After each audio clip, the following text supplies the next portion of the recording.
Into your sanctuary, we've come to adore you, Lord. Into your sanctuary, we've come to adore you, Lord.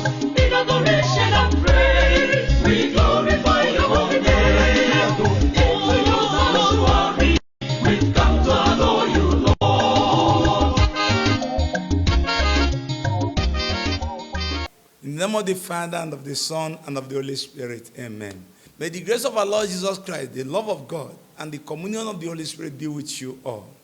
My beloved ones, today is 16th day of June, being Wednesday, week 11 in ordinary time. Our readings will be coming from 2 Corinthians chapter 9, verse 6 to 11. Our responsive psalm will come from Psalm 112, verse 1b. Our gospel message will come from Matthew Gospel chapter 6, 1 to 6, 16 to 18. The theme of our message today is doing everything to the glory of God. Doing everything you are doing to the glory of God, not for you people to see you. Beware of practicing your piety before men, so that they will see and praise you. He said, when that happens, you have no reward.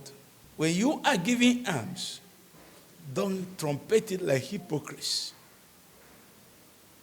announcing it everywhere in the street and synagogues. Now, when you want to give alms, if you give with the left hand, let the right hand not know what you are doing. Do it in secret, and your Father who sees in secret will reward you. If you are really doing it for the glory of God and not for people to see you, you don't need any person to acclaim it or to thank you. You know the God who you gave will thank you. If you do it for him, he will reward you. When you pray, don't pray like hypocrites. Want to pray on the street that people will see them.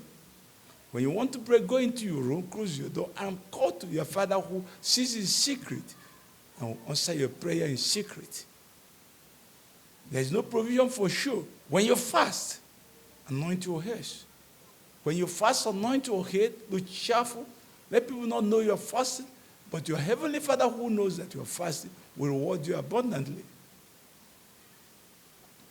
God is advising us how to do everything for God, do everything in the name of God, do everything for the glory of God. We can see that in letter of Paul to the Galatians.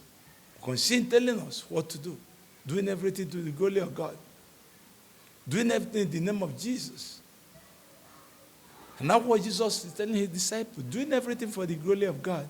Paul talking to the Corinthians, and he said, if you sow sparingly, you reap sparingly. Each one must do so according to his mind, not under compulsion, not reluctantly. You must do it out of your free will. For God loves a cheerful giver. You must give in cheerfulness, in joy, that I'm doing it to the glory of God. Not doing that say you're under detention, or that you're under compulsion, somebody is forcing you to do it. Because your God is able to provide for you with every blessing in abundance, so that you may always have more to continue the good work. You have enough in everything. Paul is telling us that God scatters abroad.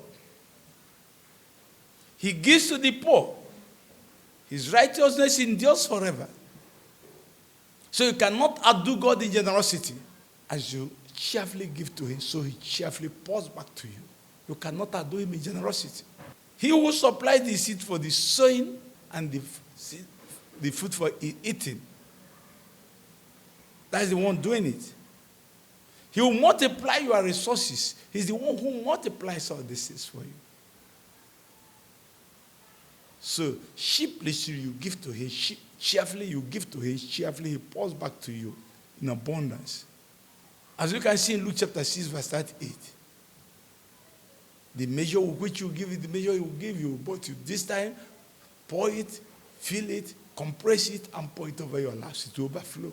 When you do it cheerfully for the glory of God, you will be rich in every way. He will enrich you in every way. Not only from your generosity, he will reach you in every way.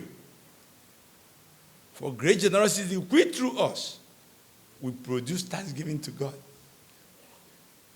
This generosity through us will produce thanksgiving to God. So you can see your offering turns to a thanksgiving to God. And that's what the psalmist who understood this so well today, they say, blessed is the man who fears the Lord, is the one who does things according to the will of God. God have told you he loves a cheerful giver today. He wants to be cheerful. God said he doesn't want people who do things for people to see them and appreciate them. No, does it for the glory of God. Does it in secret. That's why the psalmist say, blessed are those who fear the Lord. To fear him is to keep his commandments, to go according to the directives and status. May God help us to know today that we should do everything for the glory of God and not for ourselves and not for people to do us. And we should do it cheerfully with all amount of generosity in our hearts so that we cannot outdo him in generosity. He will replenish his own and multiply them for us. And God help us to understand today that this is the basis of our growth. And so that we accept it and live it out. We ask through Christ our Lord. May the blessings of Almighty God be upon all of us. I will live everything and do everything for the glory of God. And do it cheerfully and generously. In the name of the Father, of the Son, and of the Holy Spirit. Peace be with you all. Into your